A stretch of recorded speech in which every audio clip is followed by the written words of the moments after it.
जिस चीनी से आप रोज चाय मीठी करते हैं, आज वही चीनी की कीमत 70 रुपये प्रति किलो के आसपास पहुंच गई है। लेकिन सवाल यह है, चीनी की कीमत आखिर इतनी क्यों बढ़ी?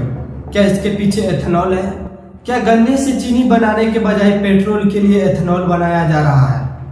या फिर सोशल मीडिया पर जो कहानी चल रही है वो पूरी सच्चाई नहीं है? सरकार कह रही है चीनी की कीमत बढ़ने को सीधे एथेनॉल से जोड़ना गलत है। तो फिर सवाल यह है, अगर एथेनॉल जिम्मेदार नहीं है तो चीनी इतनी तेजी से महंगी क्यों होगी? आज इसी सवाल का पूरा सच आसान भाषा में समझेंगे। सबसे पहले एक बात साफ कर देते हैं, अगर आपके मोबाइल पर कोई पोस्ट आ रही है कि पूरे भारत में चीनी 70 से 80 रुपए किलो हो गई है, तो ये बात सही नहीं है।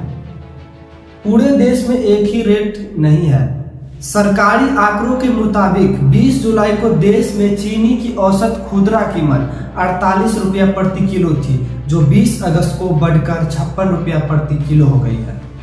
लेकिन कुछ शहरों और बाजारों में खुदरा कीमत 65 से 70 या उसके आसपास पहुंचने की खबरें आई है, यानी कीमत सच में बढ़ी है। अब असली सवाल है, इतने कम समय में कीमत बढ़ी क्यों? अब आते हैं एथेनॉल वाले सवाल पर। सोशल मीडिया पर सबसे ज्यादा चर्चा इसी बात की है।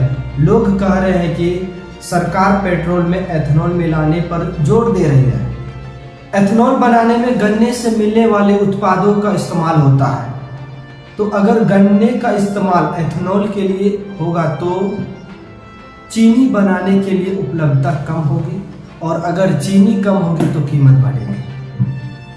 बात सुनने में बिल्कुल सीधी लगती है, लेकिन यहाँ एक गलती हो सकती है।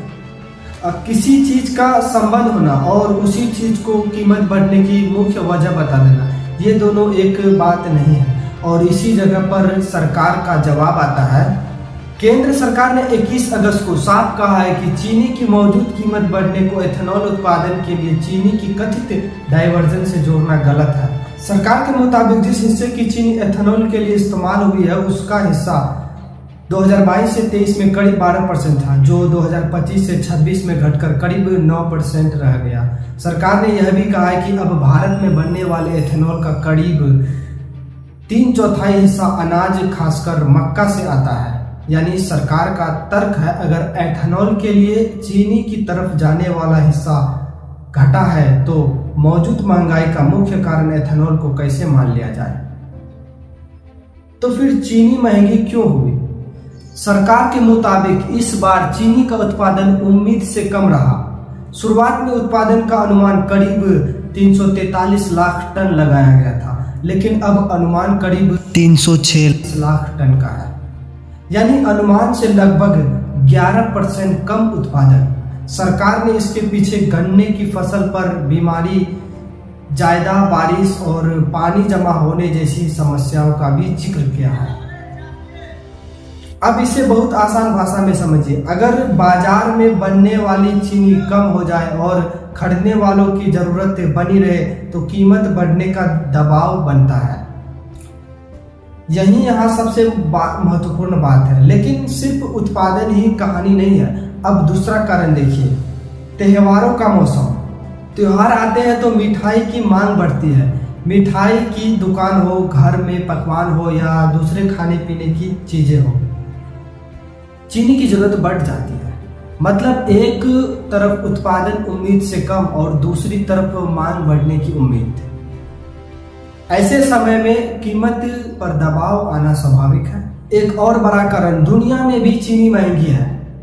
ये बात बहुत कम लोग बता रहे हैं कि चीनी सिर्फ भारत में ही दबाव में नहीं है। सरकार के मुताबिक अंतर्राष्ट्रीय बाजार में भी चीनी की कीमत बढ़ी है।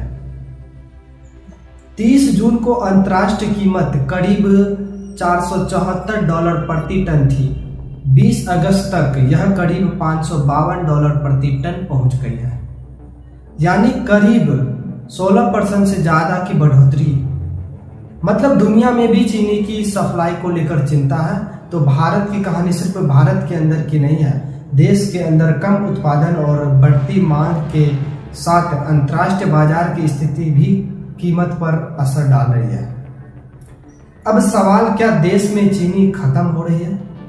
नहीं, सरकार का कहना है कि देश में घरेलू जरूरत पूरी करने के लिए पर्याप्त स्टॉक मौजूद है और अक्टूबर में नया क्रशिंग सीजन शुरू होने तक जरूरत पूरी की जा सकती है। तो फिर अगर चीनी मौजूद है, कीमत इतनी तेजी से क्यों बढ़ रही है?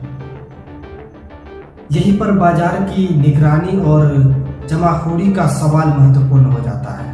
सरकार ने चीनी के स्टॉक पर सीमा भी लगाई है और गोदामों में रखे स्टॉक की जांच के कदम उठाए। यानी सरकार खुद भी मान रही है कि कीमतों को नियंत्रित रखने के लिए बाजार पर नजर रखना जरूरी है।